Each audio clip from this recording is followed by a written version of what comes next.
Gold and silver are doing what they were born to do as they react to the latest news. Let's talk about what's going on and what we can expect from here on out through the week and into next as we explore.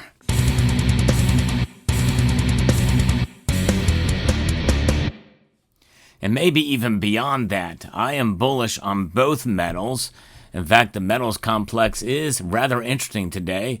And we don't see this very often, but the metals are green, red, and green. What I refer to as Christmas, because those are Christmas colors. They're alternating here. And where gold is up, silver is down, platinum is up, palladium is down, and rhodium is up. It's crazy. But the thing is there's an explanation for it.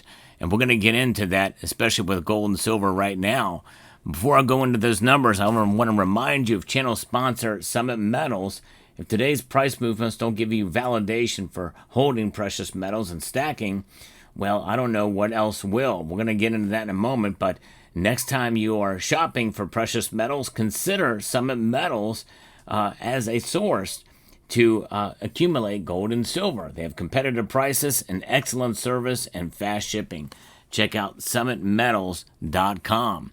So what happened in the markets today? Well, gold went up. It went up $20 here as we are moments away from the market's closing. That's a 0.6% increase. Not a huge one, but it is still a reaction and to $3,373.80.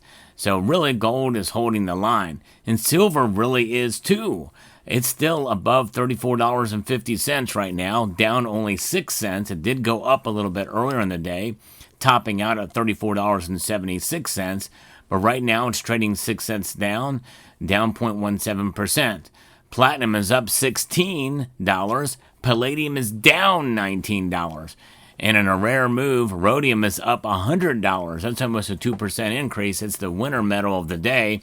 We won't get in too much of the platinum group metals, but nonetheless, we're seeing here with gold and silver reacting on trade uncertainty and jobs data, according to the folks over at mining.com. We're seeing it hold above its $3,350 level. That's a critical moment here as we are now getting closer to $3,400 gold at this point in time. By the way, the gold to silver ratio is still fairly narrowing down to 97.95. So getting close to 98 again, but it's below 100, and that's good. And the U.S. dollar also has fallen, making bullion more attractive to buyers. In fact, when we look at the bullion, the dollar index, as of right now, it is down 0.34% to 98.83. So dollar's getting hit here, and that's weighing on the bullion prices. And it come after fresh data showed the worst monthly private sector jobs growth in years. So you get one set of economic numbers that seem to be okay, and then another, low employment, that's showing that private sector job growth is down. This is fueling concerns about an economy that is still bracing for the impact of tariffs. And following the data release, Donald Trump put pressure on the Federal Reserve, urging Jerome Powell to start cutting interest rates again. In addition, rising tensions between the U.S. and China are still keeping risk. There's not been any progress now, and thus gold price is high, with Trump stating late on Tuesday that Chinese President Xi Jinping is tough and extremely hard to make a deal with. The focus now shifts on Friday's U.S. non-farm payroll data for more cues on the Fed's policy path. The bank's officials have been taking a cautious stance, citing risks from trade tensions and economic uncertainty. If the data are stronger than expected, interest rate cut expectations are likely to wane, which would weigh on the gold price, according to Commerce Bank analyst Karsten Furch. In a Reuters note, we see gold trading in a range between $3,300 and $3,400 per troy ounce in the short term, he added. And that sounds very reasonable considering where it is now, pretty much right smack in the middle of that. Gold is up around 28% this year, just roughly $150 below its all-time high, which was reached back in April, as investors avoid assets exposed to the tariff war. But I think there's more to it than just that. I think we got to look at not only what's going on with tariffs with China and the European Union, which, by the way, there's been no deals there either. And the only deal that's been made is with the United Kingdom.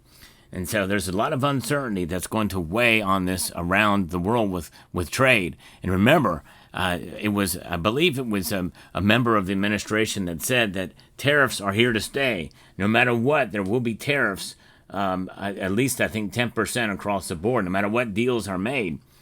So this administration is wanting to do the tariffs, and of course the courts, if the courts will allow them, they are going to be in place. Now remember, a tariff is a tax, but the question is who's going to eat that tax? Will it be the companies that are the foreign companies, or will it be U.S. taxpayers? I believe it probably will be a combination of both if we want to be fair-minded about it, which means that its impact will have an effect on the economy for sure, and that's what people fear here. Notwithstanding, domestic companies and domestically produced items will be exempt, obviously, and so therefore it will bolster those companies, which will help employment in the country. So there is that aspect of it too. It's a strategy that the Trump administration is pursuing, and that means that if there's more domestic production, that means there's going to be more domestic demand for silver. Now, why did silver fall today, even though gold went up? And by the way, right now, silver has only fallen 2 cents, so it's starting to recapture some of its losses here. I think that's in part a consolidation, profit-taking at some level that we've seen when silver skyrocketed in one day, well over 5% on Friday or Thursday last week. And so that was, I think, a reaction that we're seeing there, consolidation, which is why. And of course, gold continues to go up marginally. And I think that more likely silver is going to keep pace and likely going to probably turn into the green zone as we head towards the end of the week and see what these numbers are. And now, if these non-farm payroll numbers come out really positive and good, then, and that'll happen on Friday, then we'll see the prices fall. Now think about it. The Friday SmackDown may not be totally in relation to the big bullion banks. It could be reaction to some of these data that come out. A lot of data comes out on Friday, and so that can definitely have an effect. And so we could see, if there's any day that we're going to see silver fall below $34 an ounce, it's going to be on Friday. And so that's something we got to look out for. I think we're going to hold above $34, though. I think no matter what, because there's still a lot of uncertainty, and just with regards to trade and economic fears, not only here in the United States, but around the world. And that's just regarding trade. What about geopolitics? Well, today, Donald Trump was on the phone for an hour and a half with Putin, and they talked about a number of different issues with regards to the attack that had occurred on the Russian airfields, but also discussions about Iran. And they are in lockstep about Iran. Don't know what they mentioned about the attacks on the airfields, but nonetheless, Putin has said that he will respond strongly. That response is going to cause a fear in the markets. We don't know what it's going to be. We don't know when it's going to be. But we know something's coming. So that is going to be something that will be of a concern. And I don't know, maybe Donald Trump knows more than we know about what that's going to entail. I'm not sure. But nonetheless, I think that's going to prop up the metals, no matter what. And who knows when that will occur. And right now, as just in the short time that I've done this video, silver has now recaptured all of its losses that we've seen.